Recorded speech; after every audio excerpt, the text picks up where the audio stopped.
좋아요와 구독 아시죠? 자, 안녕하세요 율님 그리고 율동이들. 저는 용훈맘입니다. 이제 다들 아시죠? 초등학교 1학년 남자아이의 엄마이기도 하죠. 저 여러분들께 커밍아웃 하려고 해요. 저는 싱글맘입니다. 현재 이혼은 저의 가족들, 가까운 친척과 중학교 때부터 절친인 친구 한 명밖에 몰라요. 아직 용훈이도 모릅니다. 아마 아직 어려서 정확한 표현은 못하지만 이상하다고 느끼고 있는 것 같아요. 이도 커밍아웃이라 하면 저는 아직 지인들에게 커밍아웃을 안 한 거죠. 선율님의 방송 보면서 힘내서 해보려고 합니다. 다들 놀라셨을 것 같아요. 최근 고민 상담 중에 선율님과의 짧은 대화가 있었는데요. 기억하시나요? 그냥 방송 중에 공개해도 되는데 선율님께서 라디오가 아니라 소통 중 나오면 안 될 것 같은 그런 분위기의 사연이라 라디오로 넘기자 하셨던 것 같아요. 맞아요. 이게 제가 막 이렇게 지나가면서 막 이렇게 채팅으로 흘려서 소개해드리기에는 조금 무게감이 있는 얘기인 것 같아서 괜찮으시면 공개를 일단 원하셨으니 괜찮으시면 그냥 라디오에서 다루는 게 좋지 않을까라고 말씀을 드렸었죠. 이제 제 얘기를 해볼게요. 이야기 전에 정말 방송에 가끔 다뤄지는 싱글맘, 싱글파더처럼 아이 키우는 데 있어서 저 혼자 있어서 힘들거나 그런 점 없어요. 다들 한번 영상으로 보셨던 것처럼 또래 아이들처럼 넘치게 밝은 아이를 키우고 있습니다. 친정에서 많이 도와주시고 있으며 지금 집도 아버지 소유고 아이랑 둘만 살고 있어요. 아이 아빠랑 헤어진 건 아이 돌 전에 헤어졌어요. 재판 과정에 알게 되었지만 임신 기간 내내 전 여친과 만남을 지속하고 있었더라고요. 거의 매일 영상 통화에 사업장의 샘플 실험 때문에 출장 간다고 하면서 아이 아빠 생일에 전 여친분과 함께 1박 2일 여행을 갔더라고요. 전 여친의 존재는 임신 중반쯤 사생활 테러에 가까운 전 여친의 문자 협박으로 알게 됐어요. 산부인과 갔다 왔더라. 좋은 산부인과 다니네. 이런 내용은 병원에 다녀오면 그 즉시 왔고요. 주말에 교회로 나들이 다녀오면 남편이 잘해주지. 원래 잘해주는 사람이야. 라든지 뭐 그런 거. 임신 후반에는 그 빈도랑 내용이 더 심해졌어요. 집에 찾아오겠다라고까지 했었네요. 물론 그 당시 아이도 태어날 거고 아이 아빠는 본인도 스토킹을 당한다 하더라고요. 그래서 잘 넘어가는 것 같았죠. 제 감정과 판단이. 그런데 출산하고 몸조리한다고 친정에 가 있는데 아이 100일 잘 지나고 구정에 시댁 갔다 오면 정리해서 서울집 오려고 했어요. 여기서 서울집은 지금 살고 있는 아버지 명의로 된 집이에요. 아버지가 배려해 주셔서 신혼집을 여기서 시작했거든요. 아무튼 무슨 직감이었는지 시댁에 아이랑 가기로 구정 며칠 전 갑자기 전 여친 문제가 대두되면서 저희 어머니도 알게 되었어요. 그런데 죽어도 잘못했다고 안 하는 거예요. 저희 부모님 앞에서도요. 그런 것도 있지만 그땐 정말 육감이 발동했는지 조용히 넘어가고 싶지 않았죠. 결국 이혼 소송을 시작하게 되었고 자료를 받아보니 정말 가관이더라고요. 물론 남자니까 뭐 그런 야구 동영상 많이 다운받아서 본 거는 넘어간다고 쳐요. 그런데 문자 메시지 내역, 통화 내역, 영상 통화 내역을 보니 기절하겠더라고요. 하루에 음성 통화 두세 번은 이해하는데 일주일에 4번 정도 영상 통화를 했더라고요. 저랑 연애할 때도 하지 않았던 영상 통화를요. 통화 내용은 통화를 했던 본인들만 알겠지만 내용을 상상하게 되는 제가 비참하더라고요. 그리고 아이 아빠가 하던 모든 행동들을 의심하게 되는 제가 있었어요.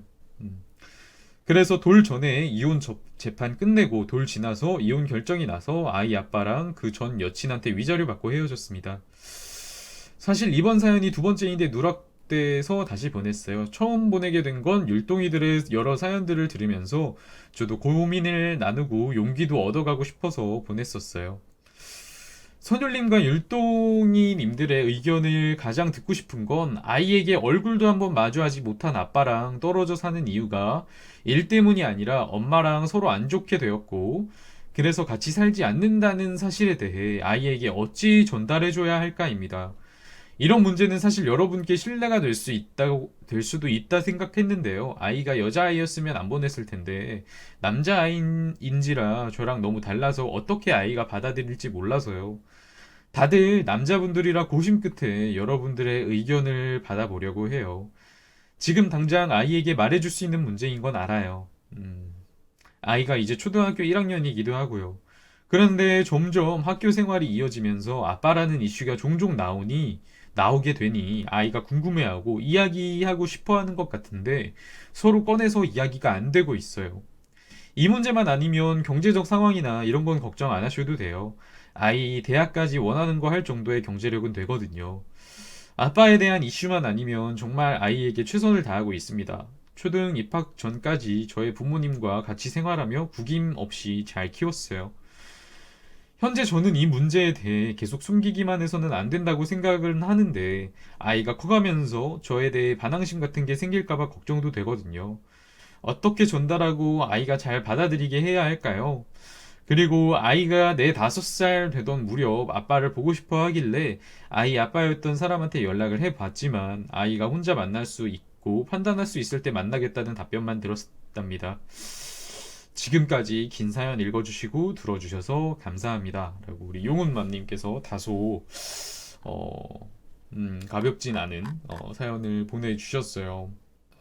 쉽사리 저희가 말씀드리기는 어려운 문제긴 하죠.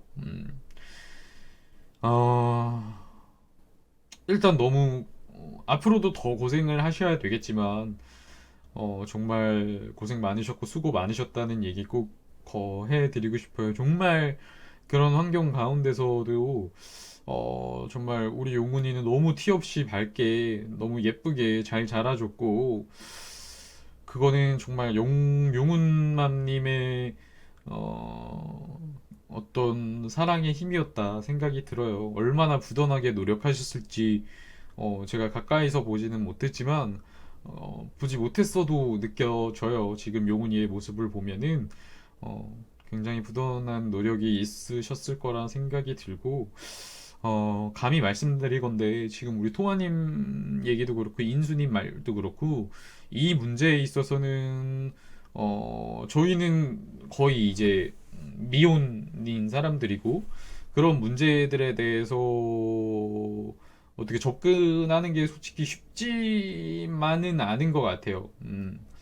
그래서 요런 문제는 좀 아이의 그런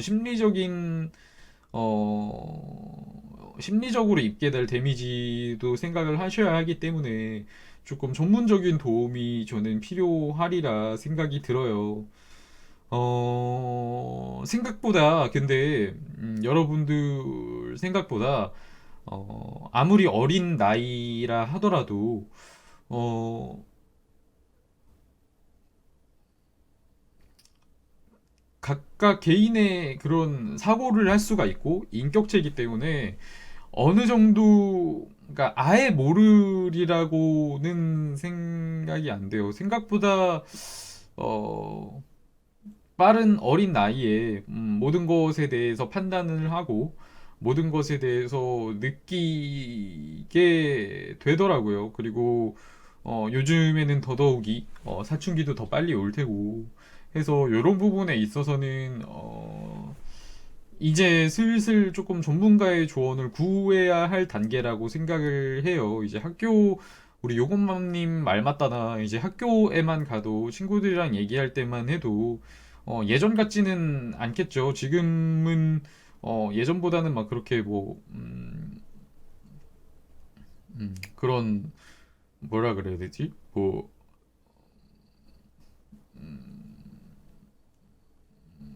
조심스럽지 않은 세대는 아니죠. 요즘 예전보다는 그렇긴 하겠지만 그래도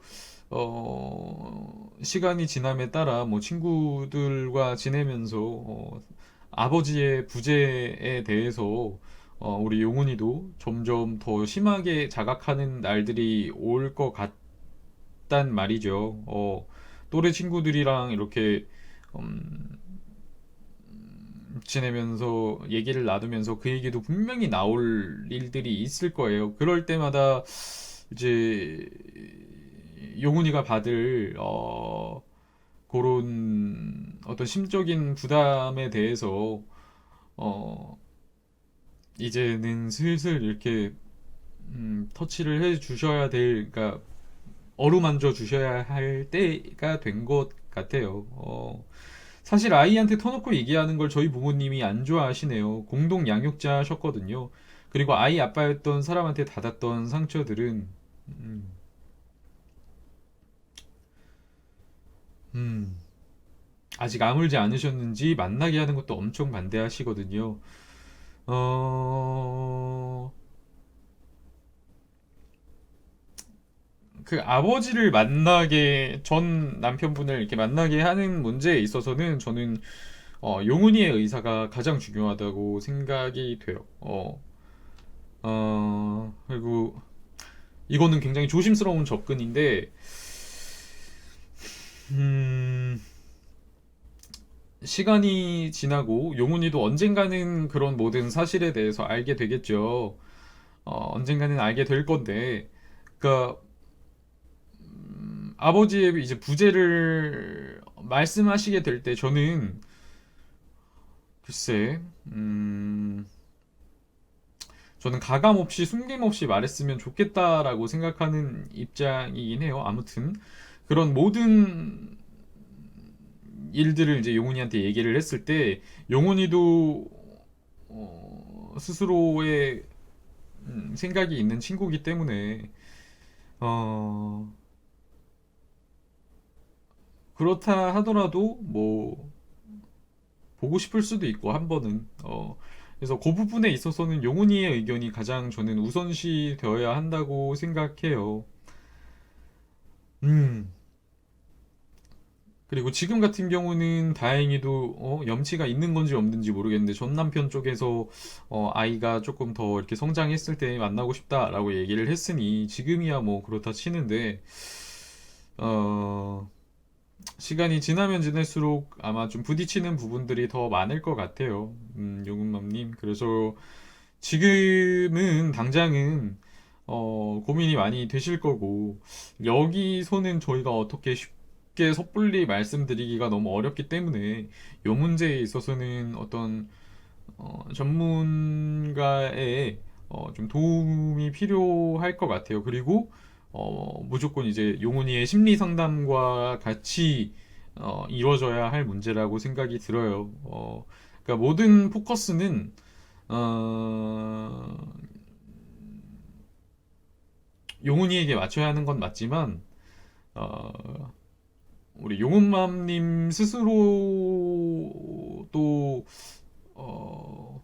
조금 뭐라고 해 지금 너무 괜찮으시고 괜찮으시겠지만 용훈맘님 스스로의 마음도 조금 이렇게 케어가 될 수 있는 상황이 왔으면 좋겠어요. 지금은 너무 이렇게 잘 지내시고 계시지만 알게 모르게 받았던 그런 마음의 부담도 있을 거고 알게 모르게 스스로 이렇게 억눌러 왔던 무언가가 저는 있을 거라고 생각해요. 그래서 우리 용훈이도 용훈이지만 우리 용훈맘님도 조금 전문가와 이렇게 상담이 이렇게 이루어져서 어, 그런 훗날에 있을지도 모르는 일들에 대해서 빨리 대비가 됐으면 하는 마음이 드네요. 요즘 애들이 아니에요, 정말. 생각보다 빠르게 빠르게 자라고, 빠르게 빠르게 자아가 생성되고, 그 자아라는 게 이제 친구들을 통해서도 생성되고 하니까, 언제, 어느 때 돌발 상황이 일어날지는 잘 모르겠어요. 음, 음. 지금은 물론 사실대로 얘기하기엔 무리가 있죠. 그리고 이해도 안 될 것이고, 지금은 당장 정말 사실대로 말하면 안 되죠. 좀 어렵죠. 근데 시간이 지났을 때는 저는 가감 없이 있는 그대로를 얘기해줘야 한다고 생각하는 입장이에요. 시간이 지났을 때, 우리 용훈이가 어느 정도 이렇게 사리분별이 될 수 있는 그런 나이에 얘기를 해줘야 하는 거는 맞다고 생각이 들어요. 지금껏 너무 고생 많으셨고 앞으로도 어, 앞으로도 때로는 음, 비바람이 몰아치는 날들도 오겠죠. 아, 그럴 때마다 저는 용훈맘님이 지금까지 해오신 것처럼 어, 굳건하게 잘 이겨내시지 않을까라는 생각 들고요. 그 대신 이제 방금도 말씀드렸다시피 용훈이도 용훈이지만 우리 용훈맘님 마음에서 하는 소리에도 잘 귀 기울여 주셨으면 좋겠어요. 음, 너무너무 고단하셨을 텐데 너무너무 수고 많으셨고 너무너무 대단하다고 생각 듭니다. 용훈맘님 소중한 사연 보내주셔서 너무 감사합니다. 어려운 얘기셨을 텐데 이렇게 꺼내주셔서 너무 감사해요. 우리 용훈맘님 그리고 용훈이 화이팅!